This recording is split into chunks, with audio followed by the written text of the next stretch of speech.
السلام عليكم ورحمة الله تعالى وبركاته. سعيدة بلقياكم من جديد على قناة عالم أذواق. كنتمنى تكونوا بخير وعلى خير بصحة جيدة إن شاء الله. فيديو جديد ووصفة جديدة. وصفة اليوم رايب منزلي. العديد من السيدات كيصنعوا الرايب منزلي في رمضان، ولكن العديد ما كيصدقش لهم عاقد بهذه الطريقة هذه.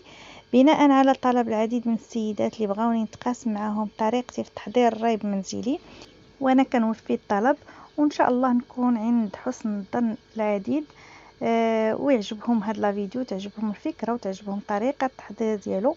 غير يتبعوا معايا الخطوات خطوه بخطوه باش يصدق معاهم ناجح 100% ويحصلوا على النتيجه المرغوبه والشكل المطلوب ديال دانون او هاد الياغورت هذا.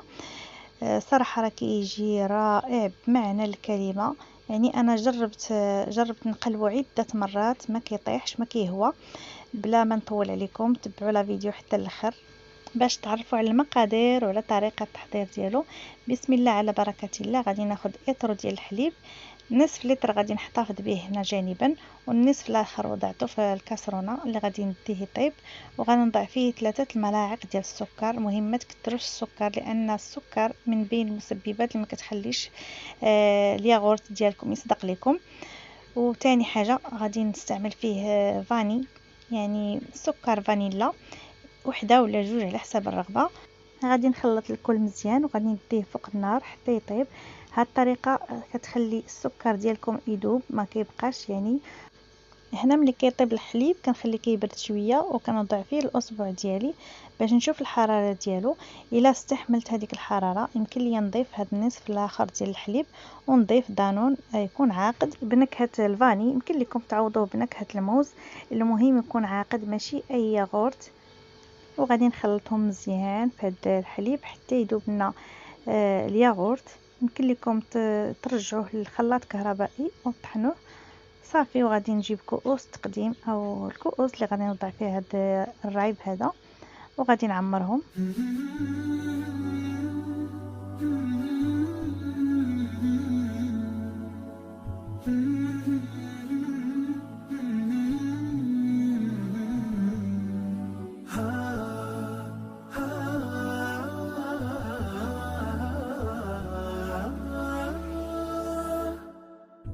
كتاب الله للأرواح نور، تنال به السعادة والسرور، إلى درب الهدى والخير يهدي وللجنات. وصافي هنا كنكون ساليت ملأت الكؤوس بالكامل. غنجيب واحد الطنجره ديال الضغط اللي غادي نوضع فيها هاد الكؤوس. غنوضعهم اولا وغادي نوجد الماء طايب او الماء غليان اللي غادي نضيفه من الجناب ديال الطنجره. وحذاري قيس لكم الماء الكؤوس.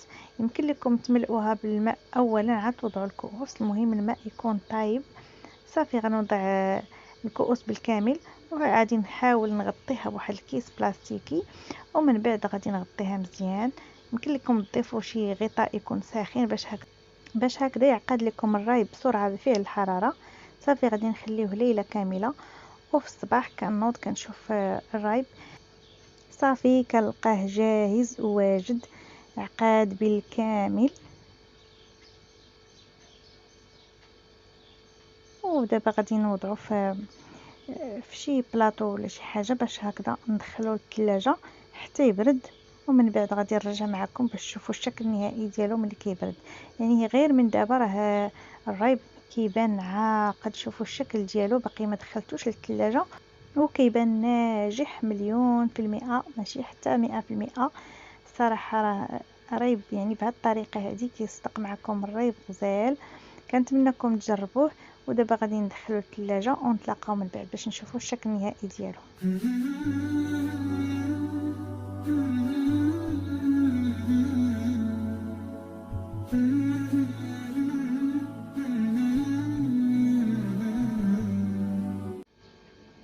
وهنا الرايب ديالنا بعد ما برد وخدا الوقت ديالو ديال البروده صافي اصبح جاهز. صراحه غزال، كله عاقد وكله كريمي وهذا هو الشكل المطلوب، وهذه هي النتيجة المرغوبة اللي كيبغيوها جميع السيدات، والكل كيقلب على الطريقة الصحيحة باش يصدق ريب يكون ناجح 100%. وهذه هي الطريقة الصحيحة، كنتمنىكم تجربوها لأننا كنحتاجو بزاف الياغورت أو الريب للسحور ديالنا، ونتهلاو في صحيحتنا وندوزو يومنا أو صيامنا بكل نشاط وبكل طاقة وما كنحسوش بالجوع أو بالعطش. صراحة هاد الطريقة هذه كتخليك تحصلي على ريب ناجح، يعني أحسن من ديال المحلات بمليون ألف مرة. كنصحكم باش تجربوه.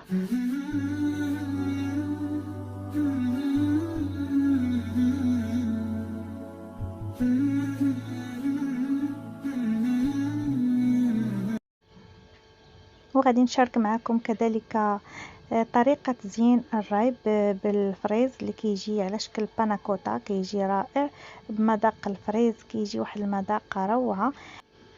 كتاخدوا واحد الكمية من الفريز اللي كطحنوها غير شوية ماشي بزاف، كتخليو شوية القطع يكونوا باينين، وكتوضعوا عليهم 3 ملاعق من سكر سنيدة او المهم الحلاوة كتبقى على حساب الذوق، وكذلك واحد الملعقة ديال النشا، وكتوضعوهم فوق النار حتى كتعقد شوية.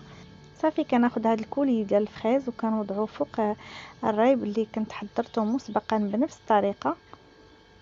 صافي وغادي ندخلوه شويه عاوتاني يبرد لان هنا الكولي ديال الفريز باقي ساخن. كتقدموه على هذا الشكل وبصحه والراحه. كنتمنى يعجبكم ويروقكم. ودابا بقى لي غير نقول لكم بسلامه، الى اللقاء الى وصفه اخرى ان شاء الله. ولا عجبكم لا فيديو ما تنسوش تبارطاجيوه مع العائله ومع الاحباب لتعم الفائده والكل يستافد. وما تنسوش تخليو لايك للفيديو لان العديد كيدخلوا كيشاهدوا وما كيديروش لايك. ودابا بقى لي غير نقول لكم الى اللقاء. كنضرب لكم موعد اخر ان شاء الله. انتظروني دائما في الجديد ديالي. بسلامه.